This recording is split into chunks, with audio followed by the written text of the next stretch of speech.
Welcome to the Kansas City Public Library. I'm Henry Fortunato, Director of Public Affairs, and as some of you know, just the other day was the commemoration of the Chinese New Year.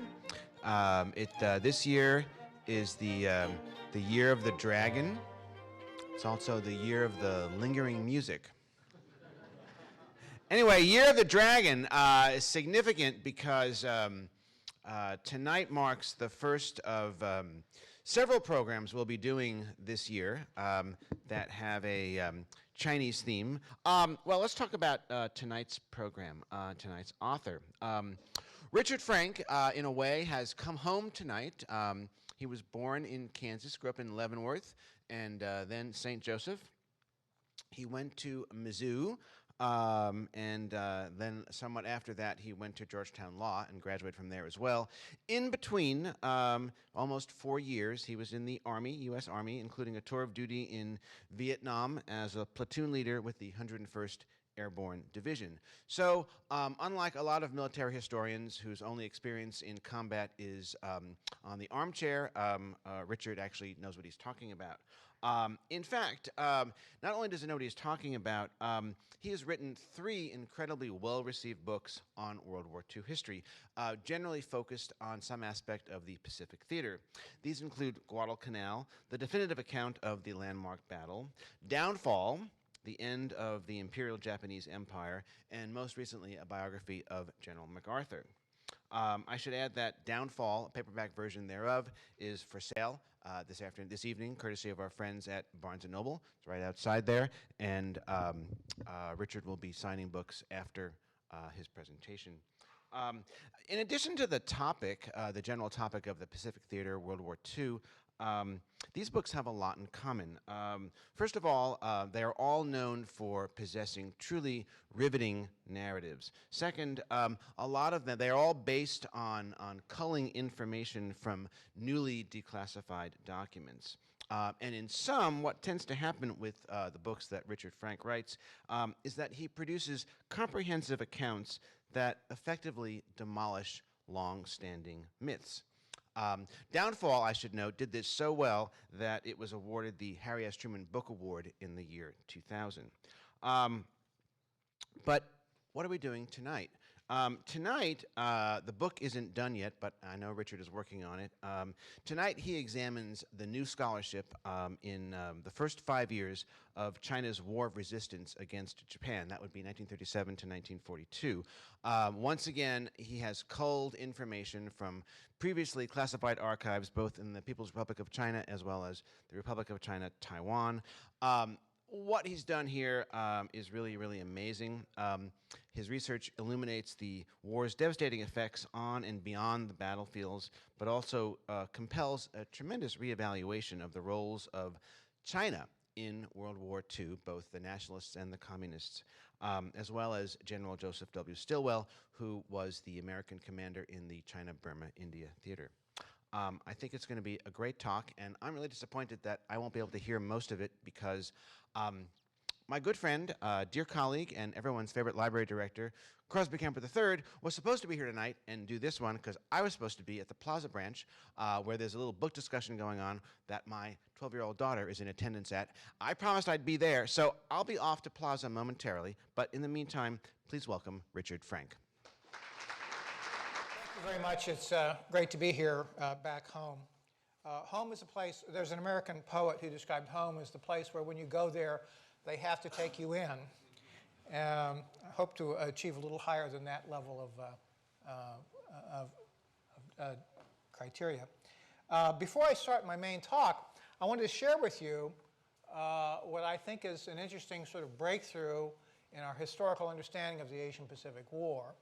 And let me explain to you how I got to this insight. Back about 1980, I was reading the standard biography of Admiral Yamamoto, the architect of the Pearl Harbor attack, by an author named Agawa. And when Agawa got to the point in the biography where Japan is about to plunge into this disastrous war, Admiral Yamamoto was not available for comment. So he turned to one of Yamamoto's colleagues, an admiral by the name of Inoue Shigeyoshi, and said, well, how did Japan make this horrifying simply bad decision. And in a way, being a sound officer of the Imperial Japanese Navy, a Naval Academy graduate, of course, had an answer. And his answer was, well, quote, Japanese politicians and army men both underestimated America's natural strength and the spiritual strength of its people, particularly its women. They had the childish notion that since women had such a powerful say there, it wouldn't be long before they started objecting to the war. You know, and I read that passage, and I sort of put my head back, and this thought immediately flitted to the back of my mind, you know, if they'd only read or seen Gone with the Wind, maybe this whole thing could have been avoided.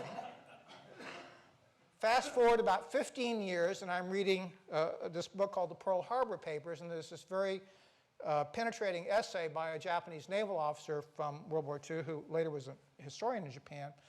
And he is ruminating on the whole Pacific War, and he comes to a section many pages into this essay, I might add, where he's talking about the Americans. And he says, quote, we'd entertained a great error in the survey of the American racial character. We had thought we could easily tackle them, that a race steeped in material comfort, seemingly absorbed in a hunt for pleasure, was spiritually degenerate. It was too late when we discovered the Americans, the true Americans. They fought desperately, furiously, fanatically, insensible to danger, forgetful of self. The American that appeared in Gone with the Wind appeared again absolutely unchanged in the current war. And then, about 10 years ago, I'm reading a biography of Admiral Richard O'Kane, the famous American submarine commander, who after an illustrious combat career, his boat was sunk, he was captured. And in this biography, there's a passage that reads as follows as he speaks with the skipper of the ship that he was taken aboard. The skipper returned to the captain in the evening and began a discussion with his prisoner guest. The conversation ranged from naval tactics to literature. The Japanese officer pulled down a copy of Gone with the Wind, which he called Went with the Breeze. He said that if officials of both nations had read this story of the Civil War, the Japanese and the U.S. might have avoided conflict. So who knew that Scarlett, Melanie, God help us, Aunt Pitty Pat, could have prevented this entire unpleasantness or whatever here. But since this is my home turf, I wanted to share with you this startling insight. I haven't quite decided yet how it's going to be published, but I'll work on that. What I really want to talk about tonight, called China's War of Resistance, also subtitle it sort of the lost years of World War II. In the year 2002, I was in an international academic conference. One of the topics that came up during that week was how the Asian Pacific, or the Pacific War, was taught at the high school level in Japan and the United States. One day, there was a table with a set of displayed in which there were a number of American history textbooks. I picked up one particular book and looked at it, and as history textbooks these days are so often want to do, there was a table on one page that said Axis nations that fought in World War II and their casualties, and it listed a list of the nations and the casualties, and it was a reasonable approximation. And sure enough, on another page, there was a table labeled Allied nations that participated in World War II and their losses. And my eye flitted over that list, and I immediately realized there was something that was wrong. And then when I looked again a second time more carefully, I realized they had entirely omitted from that table China. This is the China that, among all the, what were called the United Nations in World War II, fought the longest, 97 months, from July of 37 to August of 45. This is the China that sustained stupendous human loss. When I wrote Downfall, I used the then very conventional number that the Chinese, during the course of World War II, sustained a total of about 10 million deaths, about 3 or 4 million military. Since that time and working on it as I have now, I would not hesitate to go to 15 million. Historians who have worked this area that I respect will use a number of 20 million or more. In the People's Republic of China today, the official number from the government puts out, plus Chinese historians, will use numbers ranging from 30 to 35 million, which would be a number higher than the losses even in the Soviet Union, which are given now typically as 27 million. absolutely stupendous numbers of deaths. And I should add that the military deaths in China are still normally given as 3 or 4 million. All the rest of those deaths in China are civilians, non-combatants. The reasons for this omission from this textbook, I think, are multiple. First of all, the fact is that we have, although we devoted approximately twice as much effort in the war against Hitler as against Japan, both the popular and the academic history that's published since World War II has skewed very heavily towards Europe by a factor of at least 4 to 1, perhaps higher. Further, from the American perspective, World War II begins with the attack on Pearl Harbor, and of course the Chinese had been fighting for 4.5 years before then, and this whole period is sort of in a big shadow at best. But above all these factors, I think, is a simple fact that there was a lack of the sort of primary material that historians could work with to generate histories in the last several decades. This changed when the fellow we call Chiang Kai-shek died in 1975, and then Mao Zedong died the following year in 1976. After a period of time, after a decade or so, archival information became available on both sides of the Formosa Strait. This material has been worked now by both Western and Chinese historians on both sides of that strait.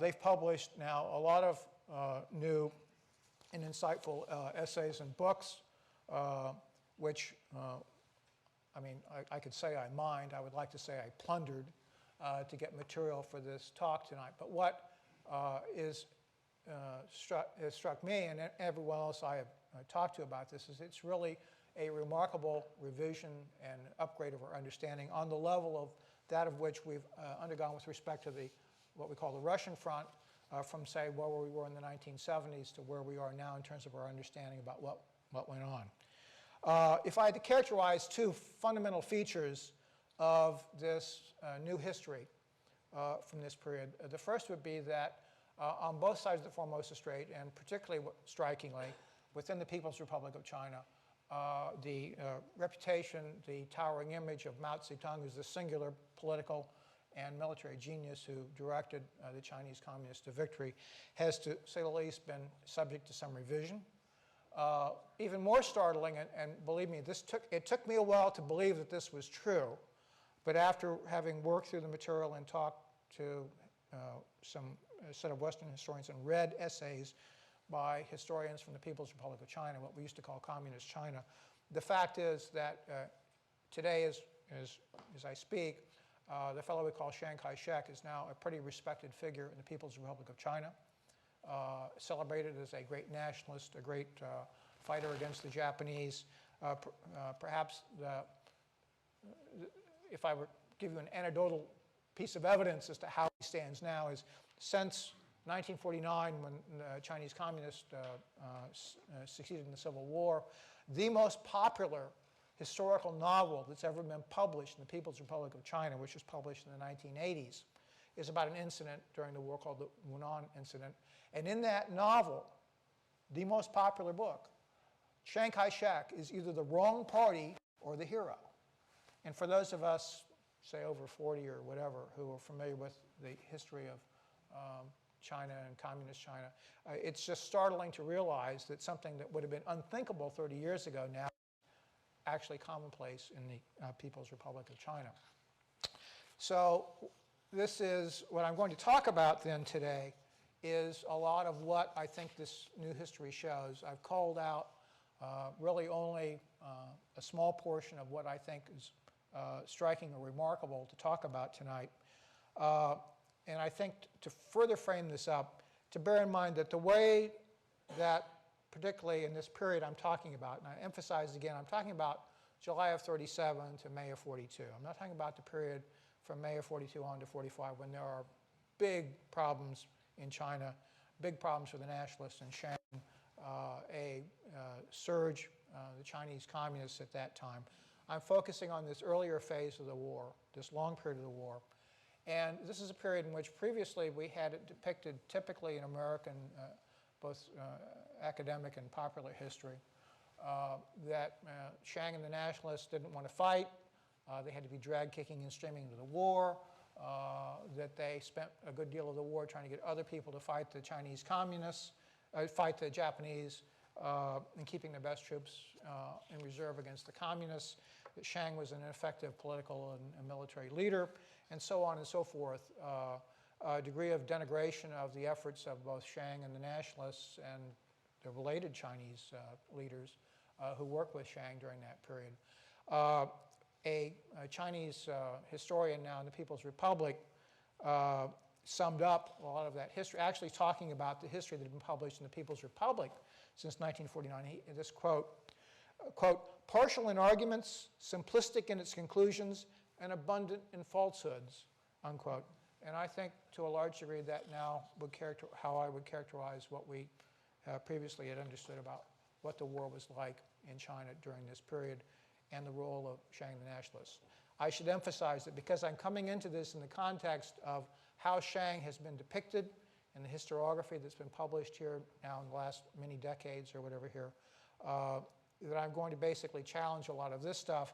I'm not here to tell you that Chiang Kai-shek was the second coming of Abraham Lincoln, that the nationalists were running the equivalent of Switzerland, that there were not very severe problems that beset the nationalists both during this period and after, and that were led to the ultimate triumph of the Chinese communists.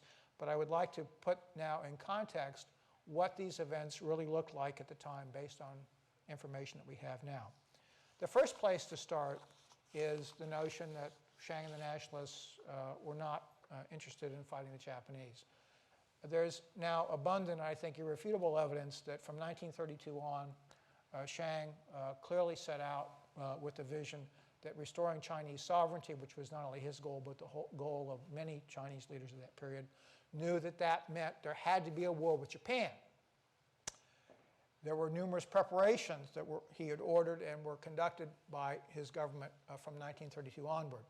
One of the most important of these was conceiving a military strategy in which he believed the Chinese could take on the Japanese.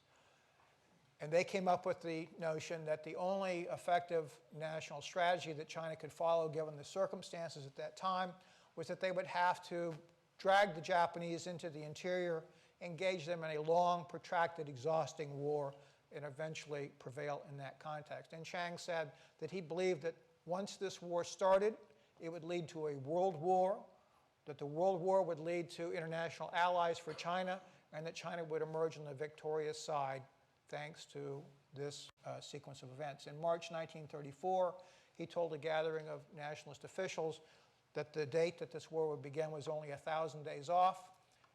This is off by 43 days from when the war actually began. So the notion that Chiang and the nationalists are not interested in fighting the Japanese and made no preparations, I think has been pretty thoroughly debunked by this new evidence.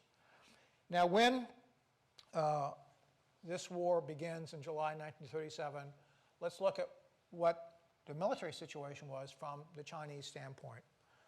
First of all, the Chinese did not have any significant naval forces. They didn't have enough naval power to control smuggling, much less take on the Imperial Japanese Navy, which was the third greatest navy in the world. With respect to air power, although the Chinese had a fair number of aircraft, they were heavily dependent upon foreign supplies, had a very small nucleus of trained airmen, and therefore they were not in a position to really seriously challenge the Japanese. The only place where the Chinese could match up in some fashion with the Japanese was on the ground. And let's look at the Chinese armies in 1937. And I'm not going to bore you with a lot of slides, but this one I think is very important. What this shows is that overall the Chinese could muster about 2 million men under arms to face the Japanese. Of these 2 million men, however, the forces that actually were directly controlled by, loyal to Chiang Kai-shek, were only about 300,000. And of that number, only about 80,000 who had been trained and equipped by a German military mission were really on some level of par with the Japanese. They were by far the best, those 80,000 were by far the best trained and equipped Chinese troops available. Next to that were a series of regional armies under people that are sometimes referred to as warlords, who were people who actually were loyal and obedient to Chiang on a routine basis. That numbered about 600,000 men. And this group, in general, were better trained and armed than the other Chinese forces under arms. And then you come to almost half the total number of Chinese under arms in 1937. This number is about 1 million individuals. These individuals were all answerable to regional or warlord commanders. They were not well trained. They were not well armed. This number also includes, at that time, what were probably only about 20 to 30,000 individuals who were in the Chinese Red Army who actually had weapons. And finally, you had this small group of up to 250,000 who were members of armies that had been in Manchuria or northeast China. These guys tended to melt away at the start of the war. Many of them became puppet troops and really became of no consequence in the war. So that's the order of battle of the Chinese armies taking on what at the start of the war was about 600,000 Japanese under arms. Now, this chart showing a military order of battle is very significant in another way, because what this also reflects is a very fundamental factor that got sloughed out of sight in a lot of the post-war reporting, and that's that this also reflects political power in China. That when the war began in 37, July of 37, Chiang Kai-shek and his nationalist government really had a reasonably firm control over probably about a third of China's population, which was somewhere between 450, 480 million at that time. And his area of control was really towards the coastal areas, I should add. The remainder of the China still was under regional or local political leaders. To be a political leader in China at that point in time meant you had to also have armed forces to back you up and to make you effective. So this chart you should also take to understand to be some indication of what the political lineup was in China and what Chiang was dealing with as a leader, not as a military commander-in-chief who could simply issue orders and everyone would hop to. But you see that there's this tier of his authority, his power over the forces that China could deploy against Japan. Now, although the Japanese had only about 600,000 men, in terms of what military historians like to call their combat power, their effectiveness, the totality of their ability to be effective on the battlefield, the Japanese were vastly superior, and for a number of reasons. First of which was cultural, that late dynasty China had deprecated the significance of soldiers and soldiering. There was a common Chinese phrase that went something close to, you don't take good iron to make nails, you don't take good men to make soldiers. So there was this fundamental cultural issue that Chiang and other Chinese leaders had to deal with. Secondly, the Japanese modernization process had begun and moved much more effectively forward than the Chinese version. One aspect of that was that there was an extraordinarily tiny number of Chinese who had even a high school level education or a college level. These are the people that you would draw upon for officers to man your armies. The Chinese were at a tremendous disadvantage at this level. The Japanese not only had a higher overall educational system, they had military academies, they had staff colleges that turned out year after year after year, cadres of well-trained officers, staff officers. Above the level of company command in the Chinese army, there was an enormous lack of talent. That lack of talent translated into an ability to effectively observe a battle, determine what to do, and distribute and coordinate orders and forces or whatever here, which was one of the reasons why, despite this enormous mass of Chinese soldiers, they were not able to match up with the Japanese. And of course, the Japanese, as part of this modernization process, had also succeeded in manufacturing lots of equipment to outfit their forces with, such that their firepower at every level was typically vastly greater than what the Chinese armies and units could bring to bear. There was an American military observer who said that basically every Japanese unit was somewhere between 3 and 12 times more effective than its Chinese equivalent. The Japanese went by a saying that basically, as a rule of thumb, that a Japanese infantry regiment alone could take on one of the very best of Chiang's, this very small number of very best trained and equipped Chinese units, could take them on and beat them a Japanese battalion-sized unit, say 600 or 700 men, could take on a Japanese division and expect to win. This was the sort of disparity of combat effectiveness that the Chinese were wrestling with in dealing with the Japanese. Now, when the war begins, it begins around Beijing, around the Marco Polo Bridge. It rapidly escalates because of decisions primarily on the Japanese side. Shang does not, and the other Chinese do not initiate fighting around the Marco Polo Bridge with thoughts towards moving to a general war. That decision is basically made in Tokyo. It's made fundamentally on the notion that a century of experience in dealing with the Chinese and fighting the Chinese has taught the Japanese and other outside powers that basically the Chinese will fold up after a very brief period of time, seldom more than a year. So the Japanese enter the war believing that all they have to do is come in and succeed in a battle or two and the Chinese are going to fold up. Shang looks at the situation, realizes that this is going to be the big war, and assesses what he needs to do. He realizes that although the war has begun effectively in the northern part of China, that area of China is dominated by regional commanders who are not loyal and whose forces are not well trained. And also the terrain in northern China does not favor the Chinese. It favors, in fact, overwhelmingly the Japanese. Chiang decides that the first place where he wants to make a major fight is at Shanghai, right here. Shanghai is by far the premier city of China at that time, at least in terms of industry, commercial activity, trade. It also contains a large Western contingent of both commercial and also, importantly, diplomatic, and also, importantly, journalists. One theory is that Shang fought there because he thought this was going to immediately bring the Western powers or outside powers into the war. The recent scholarship seems to pretty clearly reflect it, although in the long run, that's what he thought was going to happen in the war. This was not what he was expecting when he fought at Shanghai. He fought at Shanghai basically because he reasoned that the one place where China's masses of infantry and light weapons could be effective was in a large urban setting, where the Japanese advantages of firepower, mobility, and all this command and control could be negated by fighting street to street, house to house. And also the terrain around Shanghai but also, was also cut up in such a fashion the Japanese could not exploit all the normal advantages they had. So an enormous battle begins in Shanghai really in August of 1937. And when this battle begins, the Japanese, and indeed the entire world, believes that once the Japanese get some significant forces into Shanghai, they're basically going to rout the Chinese, and probably the war is going to end very shortly. Well, days become weeks, weeks become months. There is an enormous battle going on in Shanghai. Before it's over, the Chinese have committed 750,000 troops, including a large chunk of Shang's best forces.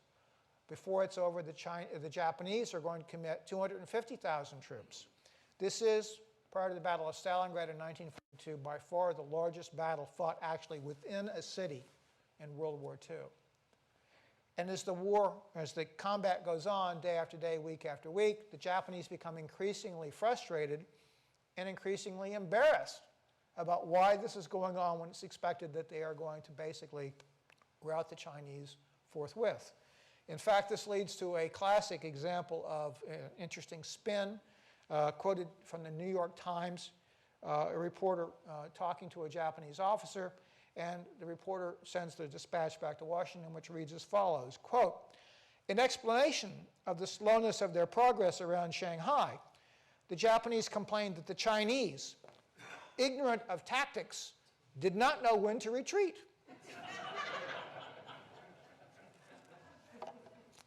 Well, as Shang later admits, he makes a big mistake, and he keeps the battle going on longer than he should have.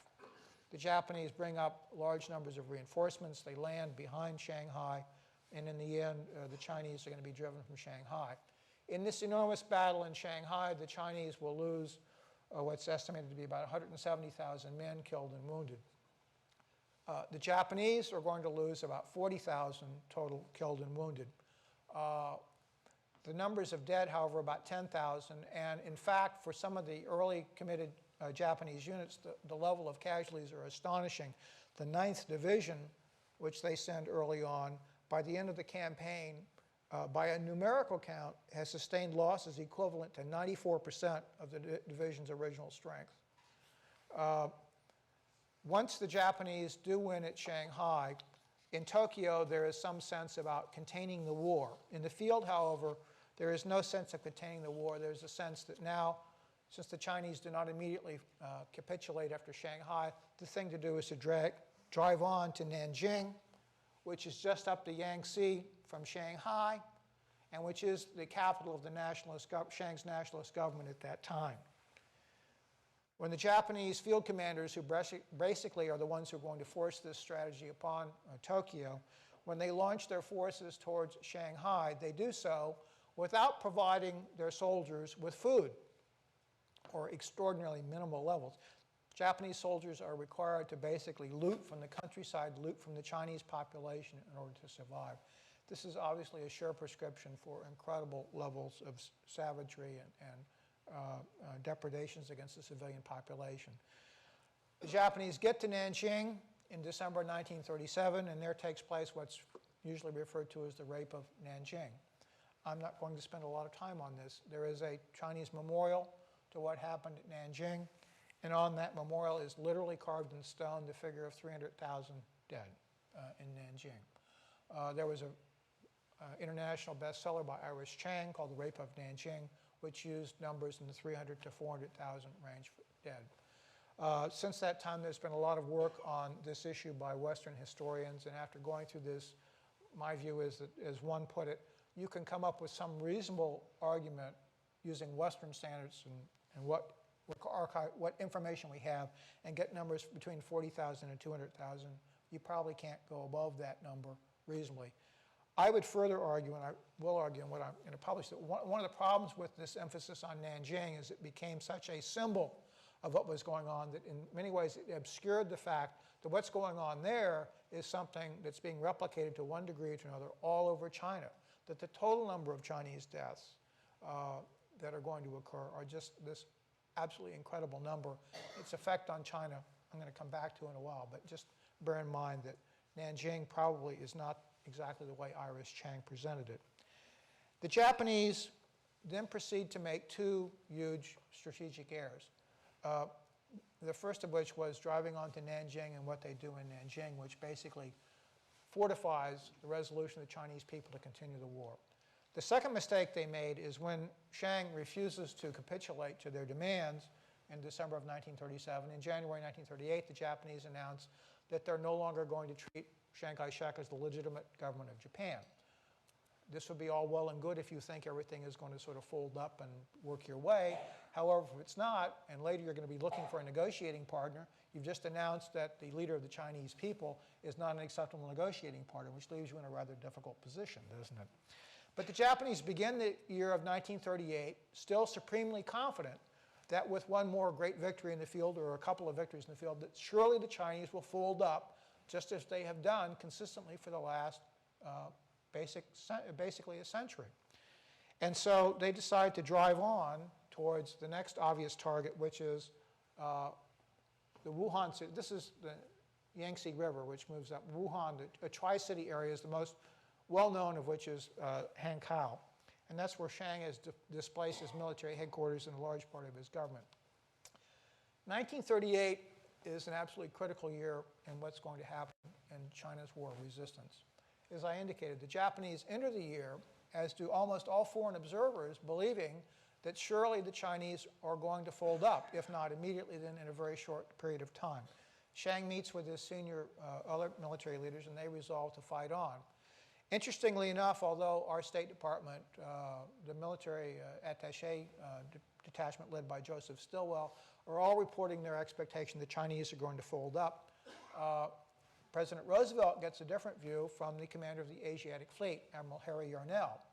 Admiral Yarnell says that so far in the war he's been shocked by the level of savagery that the Japanese have exhibited, that before the war is over, he says, literally, he tells Roosevelt, millions are going to die. He says, but the Chinese will not quit.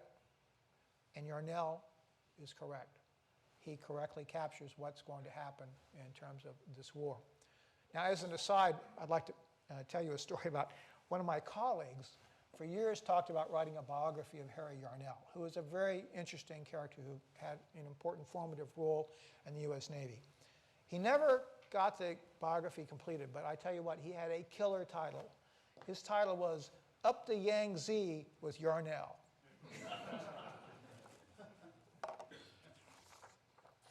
Now,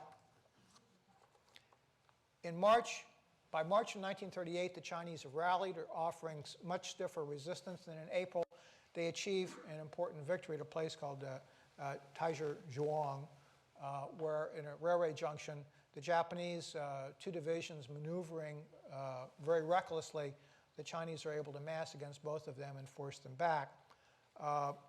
The victory has not only significant military significance, but great political significance as a sign the Chinese are not going to quit. It's relayed to Washington, and it's a very important factor in President Roosevelt's decision that he is ultimately, by the end of the year, is going to be supporting the Chinese. Nonetheless, as the summer goes on, the Japanese are driving on Wuhan, and they're driving both up the Yangtze and a little bit to the north with another column. That column, after the battles in April and May, breaks through, and Chiang Kai-shek faces one of the most terrible decisions and dilemmas he's going to face during the war. Chinese armies to the north of the Wuhan cities have been defeated and are in retreat. He's deeply alarmed, as are his other subordinates, that the Japanese are going to break through.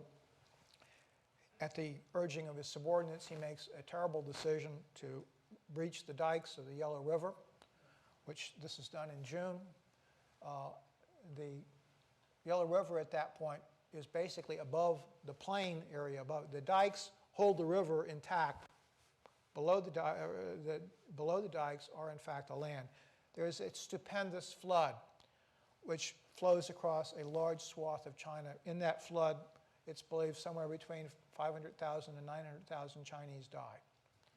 As one historian who's worked this area, Diana Lowry, points out, it's unthinkable that an event of this magnitude, which she says is the greatest ecological disaster during World War II, could have occurred anywhere in the West, and it could have passed so entirely unnoted as it has been in Western historiography about the war in China. But that is the fact. The Japanese drive on to Wuhan. During that, it's now pretty clear that what enables them to keep advancing at various important critical points is they use poison gas against the Japanese on a number of occasions. Now, the Chinese also, they have their finer moments and they have their less so fine moments during this campaign. There are instances in which Chinese commanders are extremely ineffective and are routed. There are other instances in which Chinese commanders make incredibly resolute stands and make the Japanese pay plenty for their advance. But by the end of October 1938, the Japanese have in fact seized Wuhan. Now, on the one hand, it looks like the Japanese have achieved their objective, but remember that their overall political objective remained to drive China out of the war. And still at the end of October 1938, Chiang, his government, the Chinese people are still saying, no, we're not going to quit.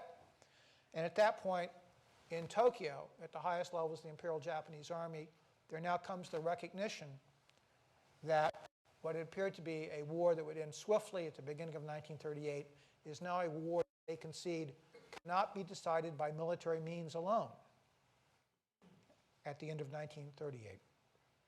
Now, I've emphasized the military campaigns in 1937, 1938, but something else is going on during this period. The Japanese, in addition to overrunning North China and seizing Shanghai and driving up the Yangtze, basically have occupied all the important ports along the Chinese coast, and various places have driven in some distance. The pre-war population of China, as I indicated, is variously put at somewhere between 450 and 480 million. I'm not sure how many Chinese were living in this area that had been overrun by the Japanese by this point, but it was maybe a quarter, a third or so of the total Chinese population. This area of China along the coast, Shanghai and whatever here, was not only an area that was important for commerce, it was also the intellectual center, most of the intellectual centers of China at that time. It was to a vastly disproportionate extent important to Chinese industry and commerce. As the Japanese overran this area, stories about what Japanese occupation meant, typically that any woman would be abused or raped, that males of military age were frequently summarily executed, drove an enormous flight of refugees, what's been called the greatest human migration in history. Various numbers have been placed upon the number of refugees that will flee various parts of China during World War II. A recent scholarly account that I think is probably about as sound as any in trying to grapple with this very difficult problem says the number is like 45 million, which is an almost unimaginable number for any of us to try to grapple around. I should point out that also, in addition to being the intellectual center of China, this is like most of Chinese colleges and universities literally have to pick up and move to the interior. Now, China had known enormous upheavals over its some 4,000-year history by that point. During the Taiping Rebellion, which occurred roughly coincident with the American Civil War, it's estimated that as many as 30 million people died, that there were big swaths of China that were affected by the fighting. But nonetheless, this period in 37, 38, the expanse of China that's involved is more than has ever occurred before. In fact, there's a quote from a Chinese paper that calls this the first war of the entire nation in Chinese history. In comparison, all these preceding wars were merely partial wars, that this war has engulfed all of China. And part of this evacuation process is that it strikes a blow at the heart of Chinese social structure and families. The family, the multi-thousand-year history of China at this point evolved to what's standard and ideal, as they put it, four generations living under one roof. That family then tied by clans to an immediate local community. When this mass migration takes place, these families face first the issue of do you take along the older folks? And from the numbers who eventually will come out at the end, it's clear that either they didn't start or they're left along the way. But what's even more horrific and well described by an American journalist named Frida Utley is the fact that families would start this horrendous trek not knowing at the beginning how long and how hard it was going to be and without sufficient food. And a family would start with as many as 5, 6 or more children, and after a period of time in exhaustion and without any food, they would begin abandoning children, such that a family by the end of the march might have only 1 or 2 children left after this march. This whole process, which was exemplified particularly in these first 2 years, but would affect China throughout the whole war, has led to something that 2 Western historians, Dinah Larry and Stephen McKinnon, have argued was of far more significance than what happened in 37, 38.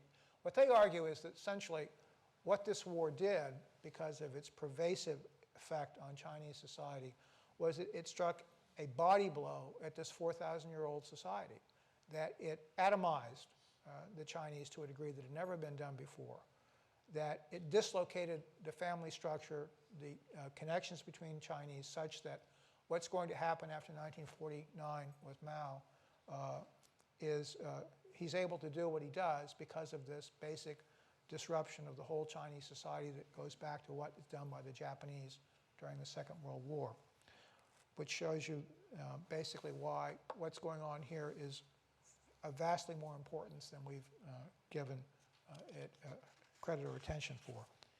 Now, by the beginning of 1939, the Japanese have altered their strategy. They realize they cannot simply win a victory in a military sense against the Chinese. They move to a 2-tiered strategy, the first of which is to set up a rival or puppet or client government. And secondly, they move to attempt to consolidate their holdings in China, which are now vast, but in fact are so vast that the Japanese cannot effectively do more than hold what's called points and lines, which is to say they hold major cities, major urban locations. They attempt to keep clear lines of communications between those points. But elsewhere in the countryside, it's sort of a no man's land, particularly in this early phase where you have not only the Japanese, you have their puppet troops, but you have Chinese nationalist forces, various other Chinese forces, Chinese communist forces, all competing with sheer bandits in this sort of no man's land throughout China. The Chinese also have reached a point where a large part of what they had in terms of their built-up military armaments have been lost in early years of the war. They don't have, because they've been cut off from outside supplies and have very limited industrial base, especially an industrial base evacuated inside. They don't have nearly as much armament to sustain a major continuous battle, although they continue to fight. And there's no doubt from both the Japanese accounts and the Chinese accounts that battles take place, although they're not on the same scale typically as Shanghai, Wuhan, or Nanjing. And the Chinese also, at this phase of the war, as building on their experience in 1938, begin to evolve tactics that actually permit them to achieve success against the Japanese. Basically, the Chinese insight into what they're dealing with is that the great weakness that the Japanese Imperial Army has is logistics. And that once a Japanese offensive begins, they simply load up their men with whatever those guys can actually carry. And after approximately a week to 10 days, they're out of food, they're low on ammunition and other stuff. And then, and only then, do the Chinese then begin to attempt to confront them both frontally and on the flanks and try to cut off whatever supply routes there. And with these tactics, the Chinese began having some consistent successes, although still they have to have a very fortunate set of circumstances, skilled commanders, and some good luck on their side in order to achieve success. But they continue to fight, they continue to bleed the Japanese. As part of this revised strategy that the Japanese turned to after 1938, when they realized that they cannot win a war in conventional sense on the ground, they grasped the air weapon. Now, after World War I, there were a number of attempts to establish either legal or informal taboos against certain types of warfare. The classics of these were gas warfare, submarine warfare, and the aerial bombardment of cities. And as we all know now, of these, the only one that seemed to hold some sway through World War II was the use of poison gas on the battlefield, except in China. The Japanese in 1931 actually are the first nation to actually conduct a major urban bombing campaign in Shanghai, in 1932 in Shanghai, in a battle that takes place there. The Japanese, for the first time, engage in a major urban bombing effort directed specifically at terrorizing civilians. After the stalemate in China, the Japanese build up their air power, and then in 1940 and 1941, they launch what they call Operations 101 and 102. Both of these, using both Imperial Army and Imperial Navy bombers, are designed and bluntly designed in terms of the fact, as Ned Wilmot points out, the Japanese say directly in their operations order that the purpose of this is to terrorize the Chinese civilian population to such an extent that the Chinese government will surrender. The particular target of the major part of this effort is against, let me go back here, is against here where Shang has moved his major government. This city, which we called at that time Chongqing, is subjected to repeated bombing attacks. During those bombing attacks, the city is very heavily damaged, and in the course of the bombing campaign, particularly in the period between 40 and 41, something like 15,000 Chinese are killed in that city alone. By way of comparison, throughout the entirety of World War II, there were about 20,000 fatalities in the city of London. The Japanese do not succeed, obviously, in this campaign and what their purpose is. They do extract two interesting lessons from this that they're going to apply in the Pacific War, the first of which is that they realize they need to mass aircraft, particularly their fighter aircraft, and secondly, because of the range issues involved in trying to reach this far inland in China, the Japanese issue orders to aircraft manufacturers of new aircraft, including the famous Japanese Zero fighter, which is directly related to their air campaigns in China. Now, notice I haven't said too much about the Chinese communists at this point. Well, where are they? Well, when the war begins, as Diane Lowry and some other historians point out, they're very much isolated in the countryside. And contrary to some of the later some of the historiography that's published in the last several decades, She argues that at that point in time, there was no real prospect of the Chinese communists being triumphant in a civil war. And in fact, when the war begins, Mao's direction of the Chinese Communist forces is not towards direct confrontation of the Imperial Japanese Army. It's towards expanding base areas for guerrilla operations in northwest China. Well, at the beginning of the war, the Chinese Communists have like I said, something on the order of 20 to 30,000 men under arms. By 1940, they have raised their armed forces to something on the order of 500,000. In 1940, there is a report that a historian named J. Taylor found in Moscow, which was sort of what we've been up to report on behalf of the Chinese Communist Party, submitted by Zhou Enlai, who's later going to be the #2 under Mao in the People's Republic, basically recounting what's going on in the war to date. And from the report, the time period he's talking about is from July of 37 to probably August or so of 1939, the first 2 years of the war.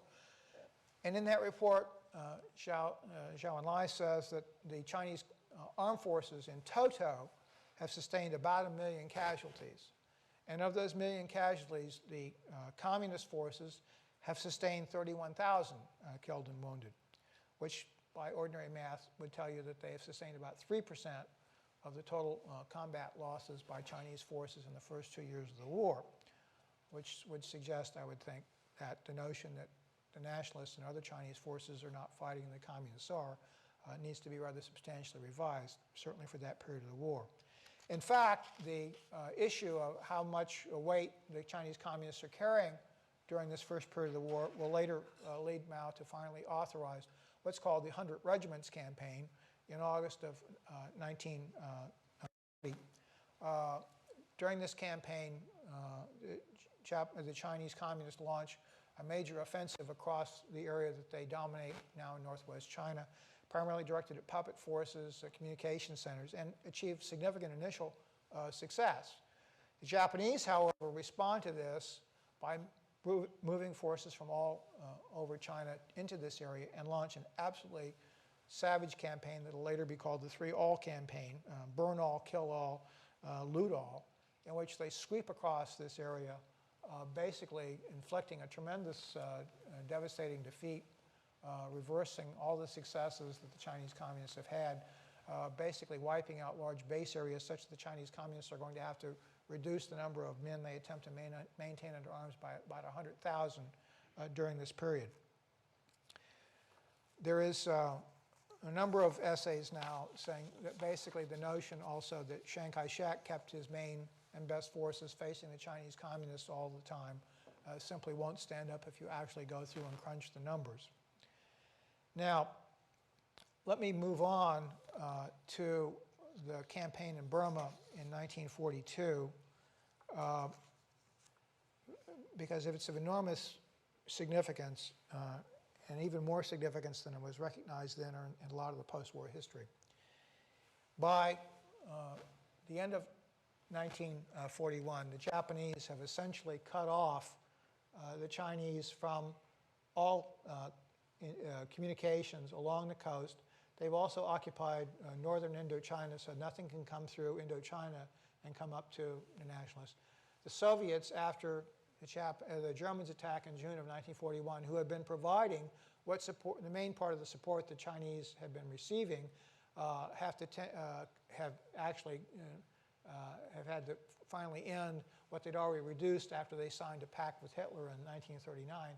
So the only connection that China now has with the outside world is through Burma and what's called the Burma Road, which is by no means a wonderful outlet at that time, but it has both physical and important psychological aspects, since it's the last tangible connection that China has with the outside world. Now, Burma is, in terms of its topography, is basically, you can call it a cul-de-sac or a blind alley. And that is to say, it's shaped sort of like a U with the open end pointing to the south to the Indian Ocean. And down at that end is the port of Rangoon, which is by far the most important position in Burma from a logistical standpoint. The eastern, northern, and western borders of Burma are all defined by very high mountain ranges. Part of them are the Himalayas. The communications from India into Burma, or from Burma into China, are very limited as a result of those mountains. So that holding Rangoon, obviously, is the key to holding Burma. Well, the Japanese basically defeat the much inferior British Commonwealth forces and seize Rangoon on the 8th of March. And this is about the 8th of March 1942, and this is about the time when General Joseph W. Stilwell had this meeting. Chiang Kai-shek says to Stilwell, look, first of all, the Japanese have absolute air and sea superiority here in Burma. So secondly, the British Commonwealth forces in Burma are now at a very low state. Most of them are actually Indian and Burmese units, not from the UK British units or whatever here. The British are also already thinking about retreating, and all of that happens to be true at that time. Chiang Kai-shek has sent to Burma his 5th and 6th armies, which are really roughly equivalent to a corps. As Shang points out, these are literally the best units he has available in his entire army. And in fact, the only mechanized division he has in the entire Chinese army he sent to Burma. And Shang says, obviously, he doesn't want to lose them. He said, and he also acknowledges that we cannot stand up man for man against the Japanese because of the superiority of the Japanese in firepower and all these other things. And Shang says, therefore, in view of this set of circumstances, and he says, and oh, by the way, General Stilwell, I think your estimates of how many Japanese are in Burma are way low. And we now know that Shang is right, that they're way low.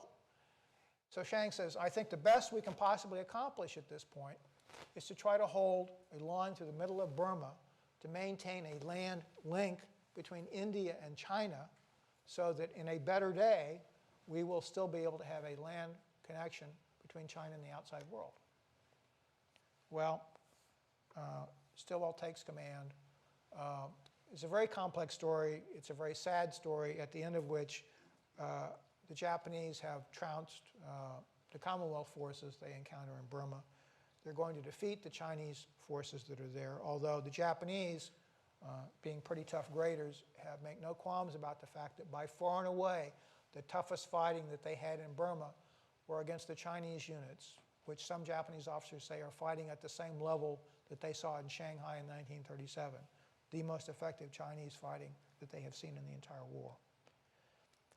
It ends in a disastrous rout and defeat, and Stilwell walks out of Burma, very famously walks out of Burma, which becomes a much, much publicized event. And at the micro level, it's very impressive. He walks out with a party of a little over 100 men from where they have to abandon their vehicles over into India.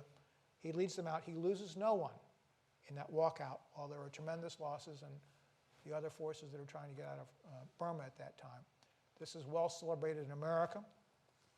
And certainly anyone who's only read Tuckman and the Green Book, would have a very, and I should also add, there's a lot of admirable things about Joseph Stilwell individually that one can talk about. But let's look at it from the Chinese standpoint. From Chiang Kai-shek's standpoint, this is what it looks like. I sent you to Burma with 2 of my best armies, and you walked out with 2 of my squads, because in this total party of a little over 100, there are 18 Chinese. He's not with a Chinese unit as big as a battalion, much less a regiment, a division, or whatever. So from Chiang's standpoint, this has been a disaster at multiple levels. He's he thinks very carefully about whether he wants to demand the relief of Joseph Stilwell. He's dissuaded from doing this because he interprets correctly that General George Marshall stands rock solid with Stilwell, and his wife also persuades him that Stilwell is a good guy, or whatever here. So he hangs on with Stilwell. And that's the end of the Burma campaign. Now let me conclude by talking about what China actually achieved, not only for itself, but for the whole world during this period. The conventional view about China's contributions to World War II has emphasized that basically they tied down an awful lot of Japanese. At various points, the number of Japanese in China went from 600,000 or so and up to 1 million and down to 700,000 or back up to about 1 million by the end of the war. And obviously that those Japanese soldiers in China during that period could not be making mischief elsewhere against the Americans, the Soviets, or anyone else. Beyond that, the Chinese have not been given a great deal of credit for their contribution during World War II. I think there's a different way to look at this. Let's imagine, for instance, that China drops out of the war before 1941. What happens in the war? Well, for one thing, without the Japanese tied down in China, they're available to join the Germans in the attack on the Soviet Union in June of 1941, which raises sort of interesting what-ifs about how that comes out. But a lot more important than that is this. Without the slightest shadow of a doubt, it is the war in China which is going to be the cause, the overwhelming cause for why the U.S. comes into World War II. The road to Pearl Harbor leads through China. There's a wonderful quote by, oh, I'm sorry, I missed over. I should point out that not only during these air raids did the Japanese kill a lot of Chinese people, the images of what's going on in China at this time are going to have a very powerful effect on the U.S., and maybe in the Q&A we can talk about that a little bit. David Kennedy, a historian I very much admire. I know he's a very sound guy. He thinks my work is good. And in his Pulitzer Prize-winning book, he has this wonderful quote that tells you basically that it's the war in China that's going to lead down to Pearl Harbor. And that if it's not for China hanging in the war, it's extraordinarily difficult to imagine how it is that the U.S. in fact gets into the war. And even more important than the fact that the U.S. gets in the war is something else that Pearl Harbor does, because Pearl Harbor is the event which resolves conclusively all of this enormous internal divide within the U.S. about whether to get into the war or not. The anti-interventionists versus the interventionists, or so-called isolationists or whatever here, and their battles through 1941. All of this goes away instantly with the attack on Pearl Harbor. So it not only brings the U.S. into the war, but brings the U.S. not only as a nation, but as a people, united in the notion that they will see the war through to a decisive finish. If China doesn't hang into the war, how do we get to this point? How do we get not only to the U.S. getting into the war, but the U.S. getting into the war with the resolve to pursue it through in the manner in which the war was done? There's a wonderful quote, which, believe me, it's there. Apparently not there. Well, I thought I had it. There's a wonderful quote in Time magazine that's published immediately after the attack on Pearl Harbor. And in that article, the Time magazine says that Pearl Harbor describes it as sort of an earthquake in reverse, that everything was loose, disjointed, in conflict, suddenly is brought back together and unified in this one stroke. And that's what happens at Pearl Harbor, and that's what happens because China's war of resistance and the Chinese hanging in the war and not quitting in this period that we don't think about and have not thought about for a long time that I've talked to you about tonight. So with that, we'll do some Q&A.